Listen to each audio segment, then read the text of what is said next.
Streets are reportedly somewhat quiet today after a weekend of unprecedented protests against Cuba's communist regime. Of course, there's no way to be sure of what's happening right now as internet access has been curtailed throughout the island nation. While the demonstrations found widespread support here in the U.S., many Democrats appear hesitant to throw in their lot with the Cuban dissidents. After more than a day of silence on the issue, Vermont Senator Bernie Sanders finally offered a comment giving the obligatory call for peace, and then, of course, blaming the U.S. for the misery of the Cuban people. Last night, Sanders, socialist Sanders, tweeted, "All people have the right to protest and live in a democratic society. I call on the Cuban government to respect opposition rights and refrain from violence. It's also long past time to end the unilateral U.S. embargo on Cuba, which has only hurt and not helped the Cuban people." Other Democratic politicians, including Alexandria Ocasio-Cortez and several other members of the squad, have chosen to remain silent. So why is it so difficult for Democrats to unequivocally support Cuban protesters? Morgan Zegers is the founder of Young Americans Against Socialism and a First TV contributor. She's with us now. Morgan, good to see you.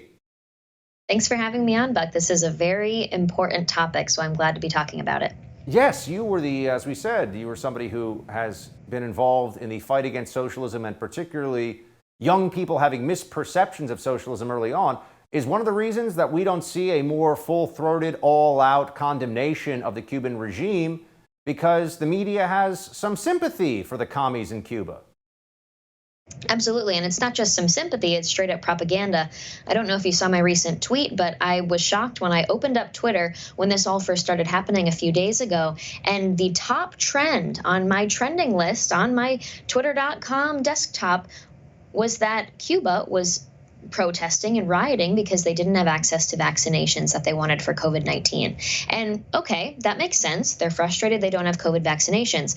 But the problem is that the media isn't saying because it's a communist regime that's been deteriorating for decades, they're just pushing that COVID narrative that they want to control. And so for me, I see that as propaganda that we've seen over the last few years. My focus, though, and then the focus I think we all need to be taking on this is understanding that the same messaging that we've approached this issue with for decades has been the reason why now so many young Americans are confused about socialism, communism, Marxism, and are being used as useful idiots. And so we really need to work over the next week or so to make sure our messaging on this is solid, to connect the failures and the deterioration of this society and its inability to solve the COVID-19 pandemic properly to its origins, when socialists many decades ago in the 50s and 60s promised to bring utopian solutions to the country that were never going to come to fruition.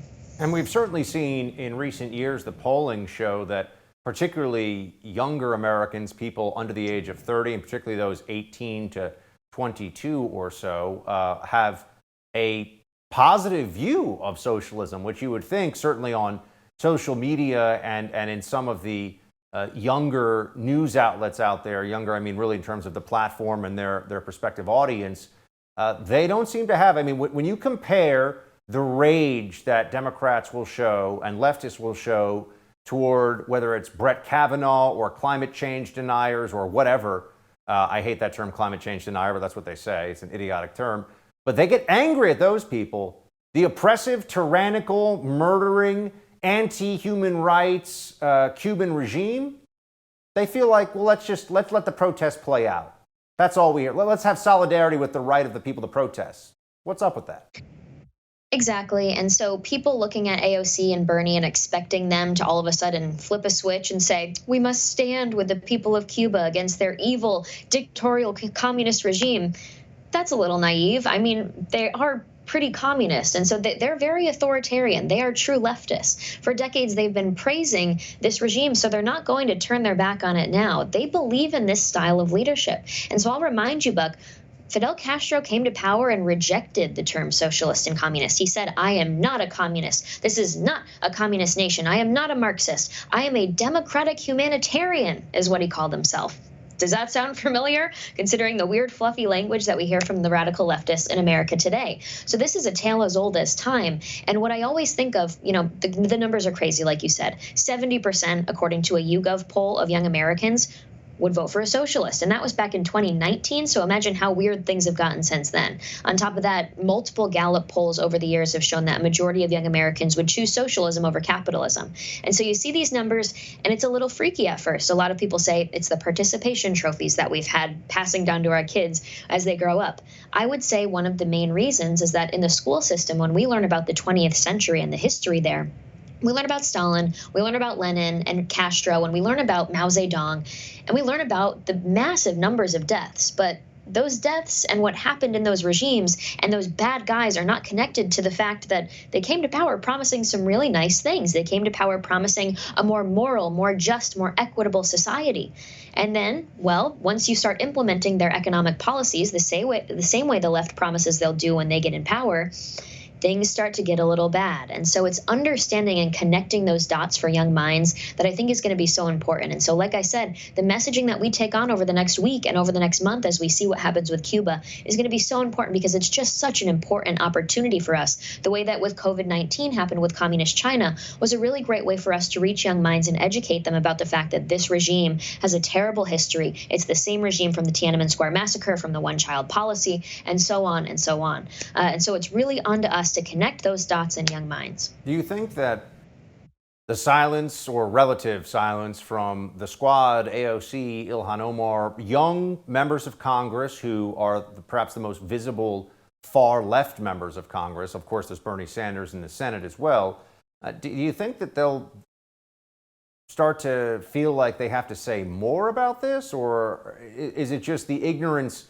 particularly of college-age leftists and those in their 20s, is such that it doesn't matter what comes out? Because, for example, what we're going to see is the Cuban regime is engaged in vicious repression. I mean, they're imprisoning people, they're attacking, abusing, torturing political dissidents. That's all happening right now. We can be assured of that. As some of that comes out, do you just expect silence from the Squad? I do expect silence. So there's two things on this for this question. Yes, I expect silence from the Squad because they truly believe in these values. I mean, they're endorsed by the Democratic Socialists of America. The Democratic Socialists of America just met in Venezuela with Nicolas Maduro, the dictator there. On top of that, they claim that they do want to end capitalism, private business, private property, and slowly transition America into a worker-owned economy.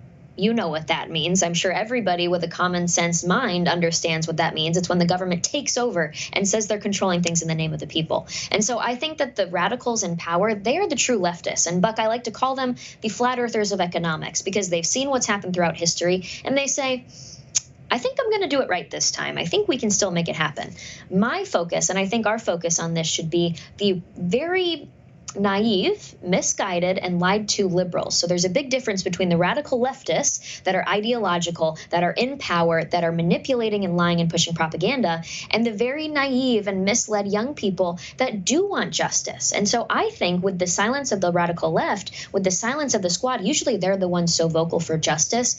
I wonder how we're going to see this play out. I keep thinking that the more the young people in America see the dots connected, the more they see the hypocrisy of the radical left, they're going to start to open their eyes and say, whoa, whoa, whoa, I don't embrace socialism, actual, elimination of private business, including small family businesses. I don't support authoritarianism and the removal of free speech, totalitarianism, any of those aspects. I'm just a liberal who, leans a little left, but I still believe in the basic foundations of our country. So I think we're seeing the play out right now of very woke liberals and radical leftists, and we will be able to win those well-intentioned liberals over to our side the more the radical left goes crazy. At the same time, though, there is the risk of them being continually used as useful idiots, and we've seen what history does with that. It's very dangerous. Morgan, you've given us a lot to think about. Thank you so much for your perspective on this, and please go teach some history to Gen Z. They need some help. We're trying. Thanks so much.